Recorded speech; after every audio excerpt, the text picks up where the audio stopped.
सुना है भक्ति, और इस देश से ज्यादा भक्ति संसार में कहीं नहीं होती। संसार में सबसे ज्यादा भक्ति अगर कहीं होती है तो वो इस देश में। संसार में सबसे बड़ा धार्मिक देश कौन सा है? भारत है। सबसे ज्यादा धर्म कहाँ माना जाता है? भारत में माना जाता है। और सबसे ज्यादा भक्ति भी कहाँ प्रवाहित होती है? भारत में। अच्छा, भक्ति किसे कहते हैं? सोचो, भक्ति किसे कहते हैं? और जब ये पूछें तो फिर चुप। अभी पंडित जी कह रहे थे ना, तब न रामपाल दास बताता है, न राम रहीम बताता है, और वो तीसरा वाला जो बाबा नहीं बापू है, पर असल में वो इन दोनों का भी बापू है, वो भी नहीं बताता है।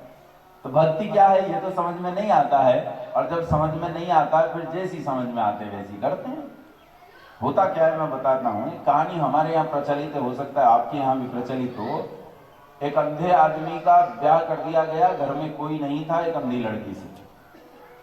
अंधी लड़की 10-12 साल की हो गई थी तब अंधी हुई थी, यानी भोजन बनाना उसने सीख लिया था।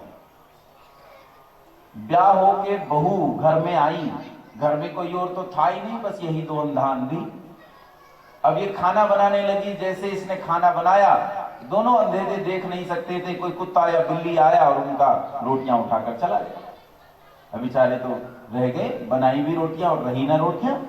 दोबारा बनाई, दोबारा फिर कोई ले गया, फिर से बनाई, फिर कोई और बिल्ली आई वो ले गई। अब ये तो बड़ी समस्या है, क्या करें? रोटी बनाते जाएंगे, सब खाते जाएंगे, हम तो भूखे मर जाएंगे। तब अंधे आदमी को एक अच्छा उपाय सूझा।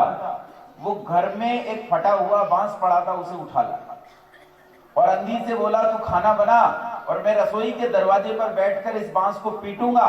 फटा होने से इसमें से आवाज निकलेगी, पशु पक्षी इससे डर जाएंगे, कोई हमारी रोटी नहीं उठाएगा, शायद बच जाए।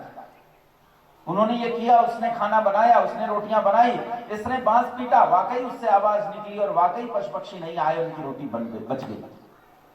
दोनों बड़े खुश हुए, आनंद आ गया, तरकीब काम कर गई। और बस 3 समय, सुबह नाश्ता, दोपहर भोजन, रात्रि भोजन, जब भी वो भोजन बनाने कक्ष रसोई में जाती, ये अपना फटा बांस उठा लाता, इसे पीटता रहता और इसी तरह इनका भोजन चल जाता। समय बीता, एक पुत्र पैदा हुआ, अच्छा सुंदर नेत्रों वाला, जो देख सकता था। पुत्र पढ़ा लिखा, बड़ा इंजीनियर डॉक्टर हो गया।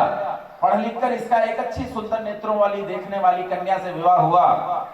और कन्या जब घर आ जाती है तो प्रारंभिक साज सज्जा उतरने के बाद जब उसे भी खाना बनाना पड़ता है तो वो खाना बनाने के लिए रसोई में गई। और जैसे ही उसने खाना बनाना शुरू किया, उसका पति, ये लड़का, उस अंधे और अंधी का लड़का, अपने पिता का वो फटा हुआ बांस उठा लाया। इसने रोटी बनानी शुरू की और इसने बांस पीटना शुरू किया। अब नई बहू ने कहा, ये क्या करता है? उसने कहा, बांस पीटता। उसने कहा, लेकिन बांस क्यों पीटता है? कहा, तो रोटी बनाती है इसलिए बांस पीटता हूं। तो कहा, अरे मैं रोटी बना रही हूं, तू बांस पीट रहा है, रोटी बनाने से बांस पीटने का क्या लेना देना? उसने कहा, ये मेरे कुल की परंपरा है। जब तक मेरी मां ने रोटियां बनाई पूरा जीवन, तब तक मेरे पिता ने बांस पीटा है, इसलिए जब तक तू रोटी बनाएगी तब तक मैं भी बांस पीटूंगा। बस ऐसी ही परंपराओं का बांस हम पीटते रहते हैं। परंपराएं कुछ अच्छी होती हैं और कुछ बुरी होती हैं। अच्छी परंपराएं यदि ठीक से समझ में ना भी आए तो भी उन्हें ढोने से लाभ होता है, लेकिन बुरी परंपराएं हम बिना समझे ढोते रहते हैं, तब नुकसान होता है। इसीलिए कर्तव्य बनता है कि हम परंपराओं को ठीक से समझें। भक्ति किसे कहते हैं? क्या है भक्ति? हम बहुत सोचते हैं। भक्ति शब्द का सामान्य अर्थ होता है आज्ञा का पालन करना। जैसे एक बालक अपने पिता का भक्त है, लेकिन पिता की बात नहीं मानता, फिर काहे का भक्त?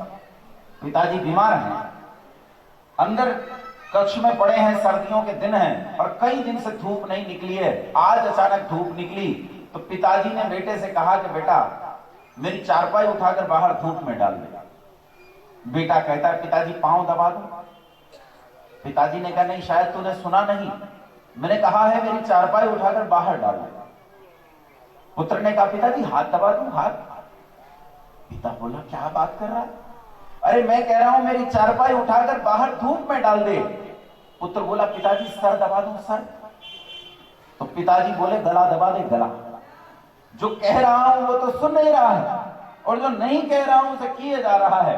बताओ, ऐसे पुत्र को कोई पितृभक्त कह सकता है? पितृभक्त वो होता है जो अपने पिता की बात मानता हो, उसकी आज्ञा का पालन करता हो। भला मातृभक्त कौन होगा? जो मां की आज्ञा का पालन करे, उसी का नाम मातृभक्त है।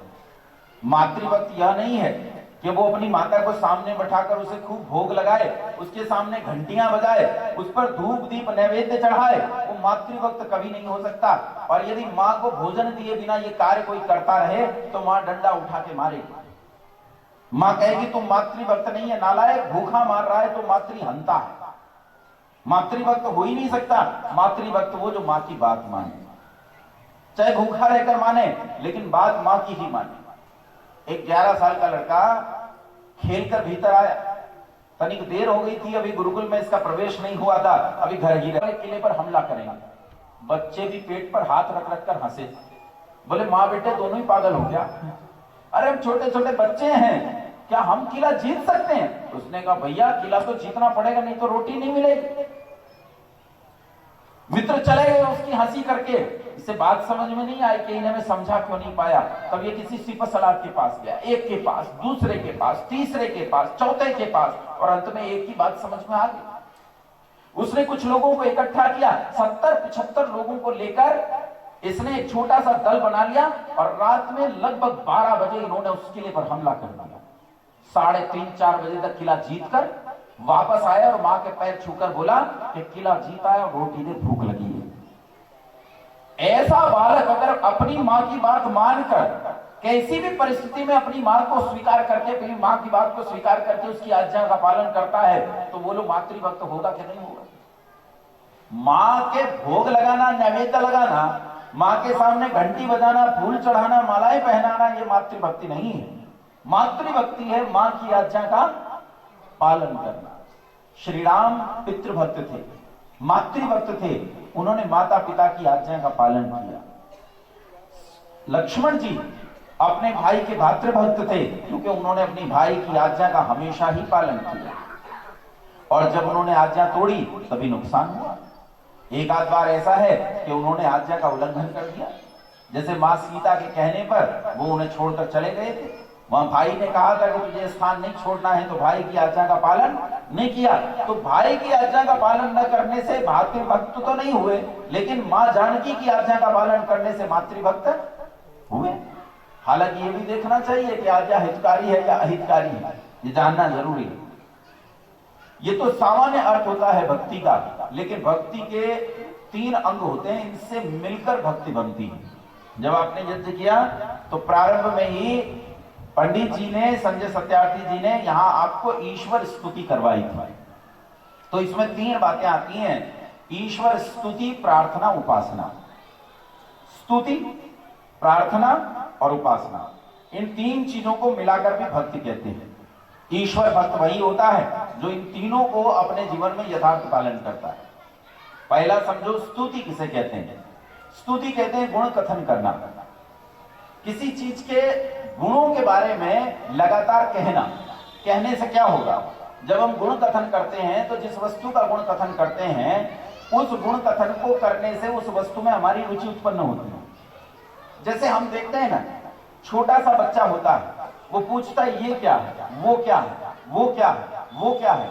आप आश्चर्य करेंगे, छोटा सा बच्चा जो अभी अभी बोलना सीखा है, अभी 2 साल का, 2.5 साल का बच्चा है, मनोवैज्ञानिक और समाज शास्त्री कहते हैं कि यह बालक प्रतिदिन 1000 शब्द सीखता है। 1000 शब्द प्रतिदिन सीखता है। सोचो किस काबिलियत से? क्योंकि ये पूछता है, भले ही से पूछना ना आए। मेरी बेटी जब छोटी सी थी और नया नया बोलना सीखी, तो उसे कौन शब्द नहीं पता था, केवल क्या शब्द पता था, वो सबके बारे में यही पूछती थी कि ये क्या है। वस्तु देखती, पूछती पिताजी ये क्या है, पिताजी वो क्या है, लगातार प्रश्न पूछती। एक बार हमारे यहाँ बहुत मोटे से आदमी आ गए, बहुत मोटे, और कौन कहना वो जानती नहीं। तो उन्हें देखती बड़ी चौड़ी चौड़ी आंखें करके बोली, पिताजी ये क्या है। मैंने कहा बेटा इस पर तो सरकारी इनाम है, अगर कोई पहचान दे कि ये क्या है। पर वहां उसके क्या कहने का अर्थ ये था कि वो ये पूछना चाहती थी कि ये कौन है। बालक जान